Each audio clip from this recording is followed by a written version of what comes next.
Given that Keith Pelly has stated that the Leafs will be looking for a general manager with an analytics background, would you be applying for the job? I mean, look, I think you know what? It wouldn't hurt to spoof Keith Pelly's email, which is I think very possible, and send him a package, send him a resume, you know, a CV, so to speak, a portfolio to see what he thinks if he even clicks on the email. I think I got to think of a really catchy email subject line to sort of cut through the chaff and catch his attention. But when I have done it before, spoofing emails of people and just cold calling through email, and it is a very mixed bag, I'll tell you that. But hey, if it's the only way, then it's the only way.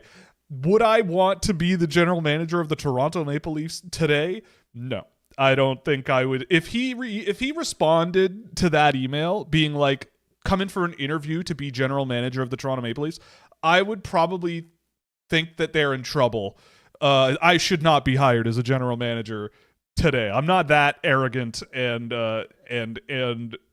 absurd in my evaluation of my own abilities. But what I did do was create a report, essentially. I know I'm saying the naughty word, but I used artificial intelligence to create a pretty comprehensive report on like what the first 100 days of a general manager should look like, using like well-established management practices in business in general and like what to do. And so that was kind of fun flipping through that, because a lot of it did make sense, and I think a lot of it was kind of interesting, but it does not make me qualified in the least. So we're not going there. But you know, if they called and said, hey, you know, whatever. I mean, hey, I'm a GO train ride away from Scotiabank Arena. It would be very easy and convenient, and yeah, it would be a lot of fun. Yeah, they would be the smallest team in the league by a mile, with Kieran Walton on the wing and Gustav Hillstrom up the middle, and yeah, they'd be the smallest team in the whole world. Because yeah, we definitely. I mean, they would. I mean, the pipeline for Team Scouching is the smallest in the league. But I have more bigger players than like Colorado in the system. I'm grasping at straws here. All right, cut me some slack. But yeah, we're 4 centimeters away from being the not smallest group of players in the league. But that said, 8% of them are in my B category and 9.1 for Winnipeg. So we're not that small. It's just we have a lot of smaller players and some bigger ones. Oh yeah, Skvortsov is in here too, and he's turning out awful so far.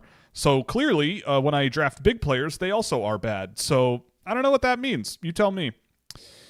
But anyway, look, I mean, if they call, I'll pick up the phone. Why not? You know, I guess I have some level of value, you know. I mean, right now in my model, the Toronto Maple Leafs are 28th in the league in terms of pipeline value. And for me, I am at 15th, and I use their draft picks. So that's not so bad. Pretty happy with that. Anyway. We're not the New York Islanders, though. We're not the New York Islanders. Pretty much the Islanders are way ahead of everybody else. And even if you take away Schaefer, actually, they're doing really, really well. They have a lot of really productive and successful players in a lot of ways, which is not entirely what I expected, but it's really cool to see. All right, anyway.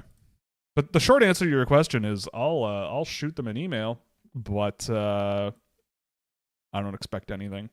Especially because the last email I got from someone with the Toronto Maple Leafs where I cold called them basically called me an idiot. So there's that. Yeah. But we don't need to go there. And it was a name you'd all recognize, and it was really, really, really embarrassing.